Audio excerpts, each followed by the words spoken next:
कि वत्सान मुंचन क्वचित समय क्रोश संजात हास। सब गोपियां उल्हाने के बहाने ठाकुर जी का दर्शन करने गए। सब गोपियां यशोदा मैया से जाके शिकायत कर रही है, मैया तुम्हारो लाला चोरी करे। मैया बोली, चोरी? रत्न चुराए, सोना चुराए, चांदी कहा चुराए मेरे लाला ने? वो ना मैया, दधी पयह, दही की और दूध की चोरी करे तुम्हारो लाला, मक्खन की चोरी करे। यशोदा मैया बोली, मेरे घर में कुआं है घी के, मेरे घर में नदी बहवे दूध की, मेरो लाला जलते ना नहावे, पंचामृत ते नहावे। ये पंचामृत अभिषेक क्यों होता है ठाकुर जी का? यशोदा मैया के यहां 9 लाख गैया हैं, तो यशोदा मैया तो दूध घी दही शहद आदि इन सबंते ही नहा दे लाला है, तो लाला नहावी ले में। अच्छा ठाकुर जी के मैया, तो मैया मेरो रंग बड़ो कारो, तो एक काम करे कर मैया, या ते नवाए कर मुए, दूध ते नवाए कर। और ठाकुर जी कहा करें, जैसे मैया पंचामृत ते नवावे, बीच बीच में जीव निकाल के चाटू ले, पेट भी भर जाए स्नान भी हो जाए। ठाकुर जी को पंचामृत बड़ो प्रिय है, पेट भी भर जाए, स्वाद भी आ जाए, स्नान भी हो जाए। एक पंथ 3 काज। दुनिया में एक पंथ 2 काज तो नहीं होंगे, पर पंचामृत में 3 काम हो मैं ठाकुर जी के, स्नान, स्वाद और पेट भर जाए, तीनों काम हो जाए। यहां हमारी यशोदा मैया पंचामृत से नवावे ठाकुर। मैया बोली, मेरो लाला दूध घी दही मक्खन में स्नान करे, और तुम बाकी कह रहे हो चोरी करे तुम्हारे यहाँ के। अरे बालक उनको स्वभाव होवे, कभी कभी दूसरे इनके घर को बढ़िया लगे, आके ने खा लियो सो शिकायत करवे आ गई। बोले मैया तुम्हारो अकेलो बालक आ जाए हमें कोई दिक्कत नहीं, पर कि मर कान भोक्षण विभजति सचिन नात्री भांडम भिनत्ति। बंदरन की सेना लेके चले संग में, ग्वाल बाल तो संग चले ही हैं, बंदर भी चले सबरे आके, स्वयं खावे, ग्वाल बालन को खवावे, और नेकाद हमारे काज प्रसाद छोड़ के ना जावे, बंदरन में लुटा दे। एक गोपी बोली, मैया मेरे घर की तो इतनी बड़ी हंडी की लाला ने खा लियो, ग्वाल बालन ने खा लियो, बंदरन ने खा लियो, फिर भी मक्खन बच गो। मैया बोली, तेरे घर को तो मक्खन छोड़ गए हो? बोले ना, डंडा लेके आयो, नात्री भांडम भिनत्ति, मटकी फोड़ के भाज को। और मैया जितनो मक्खन नीचे गिरो, मधुमंगल श्री दामद बोल को या को चौका लगा चल, गोपी आवेगी सो रिपट जाएगी, वहां को प्रसाद मिलेगा। अब वो मेरी कमर टूटी भैया मैया, जैसी मेरो पाम धरो बापे, ऐसी रिपटी में सिर घलो नीचे जमीन पे, पाम गिरे कहीं, ऐसा उधम मचावे तुम्हारो लाला। सब गोपियां भगवान की शिकायत कर रही हैं, मैया खड़े खड़े सुन रही हैं। मैया उनको तरकीब बता रही है, ऊंचे छीका पे रखो, हमारा लाला ऊंचो नहीं जा पा। मैया 5 ग्वाला, फिर 4, फिर 3, फिर 2, सबसे ऊपर तुम्हारा लाला खड़ा है जाए, सुई पहुंच जाए छीका पे ऊपर और खा ले।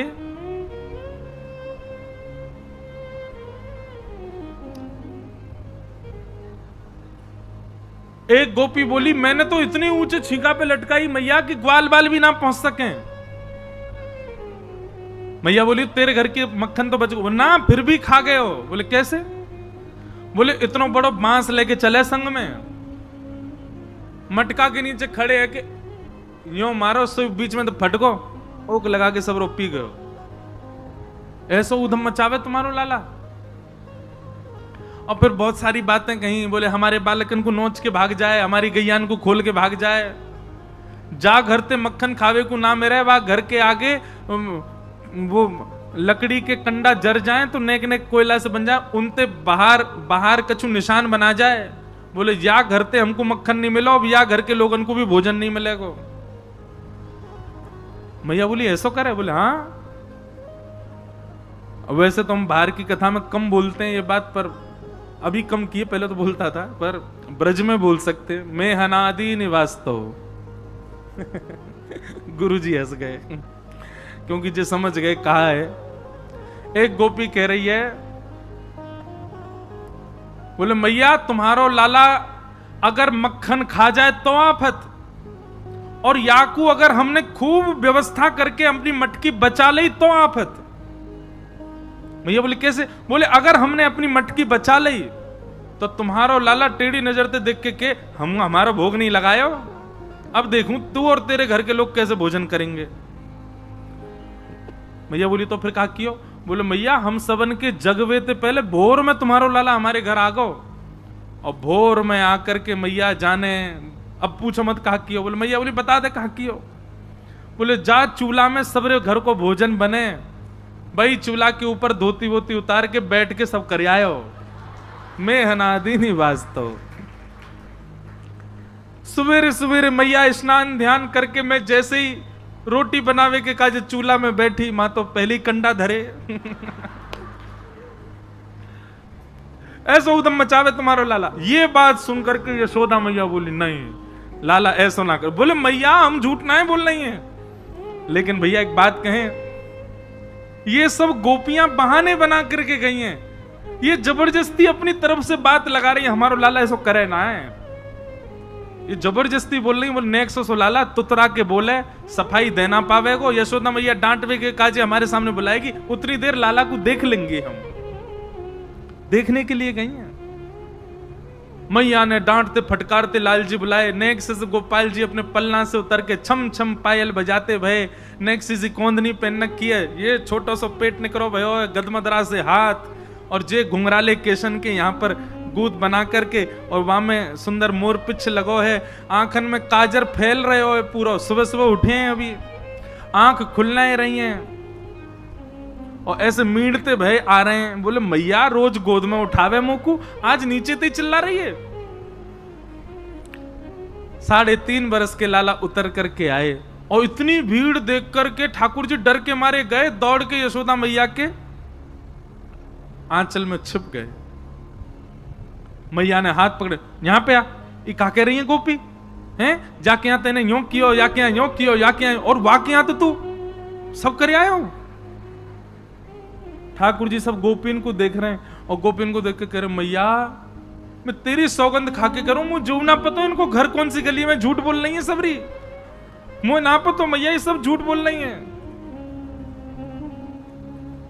अब मैया ठाकुर जी को डांट रही है, और सब गोपियां खड़े खड़े दूर से ही मंद मंद उस छवि को चित्त में बिठा रही हैं ठाकुर जी को। अच्छा बंधुओं देखो 3.5 वर्ष के हैं गोपाल जी, और ये सबरी गोपी कोई 60 साल की है, कोई 50 साल की है, कोई 90 साल की है, और 3.5 वर्ष के ठाकुर जी को ऐसे देखती है जैसे ये हमारे प्रियतम हो। ये काम लीला नहीं है। श्री राधा रमन जी वृंदावन में दर्शन करो, नेक्स्ट से गोपाल जी, वो नेक्स्ट से गोपाल 3.5 वर्ष के लाला ही हैं वो। अब उनको देखो, एक 90 वर्ष की बूढ़ी अम्मा हुई, हमें उन्हें देख करके यूं ही करे बलैया ले लें, कैसो प्रियतम हमारो। ठाकुर जी के स्वरूप पर सब मोहित होते हैं। यशोदा जी की सम उम्र की गोपियां भी ठाकुर जी से प्रेम करती हैं। ये काम लीला नहीं है, ये भाव लीला है, ये प्रेम लीला है। अब जब यशोदा मैया ज्यादा डांटने लगी तो सब गोपी बोली अब ज्यादा कछु मत कहो मैया, ठीक है कोई बात ना है तो हमारो लाला ही। यशोदा मैया बोली जा तो फिर शिकायत मत करे करो, और करें तो मैं डांटू तो रोके मत करो। अच्छा मैया आज मत डांटो, अब बाद में कभी करेगो तो फिर डांट लियो, बस दर्शन है गए सब चल रहे हैं। ऐसी गोपियों का प्रेम।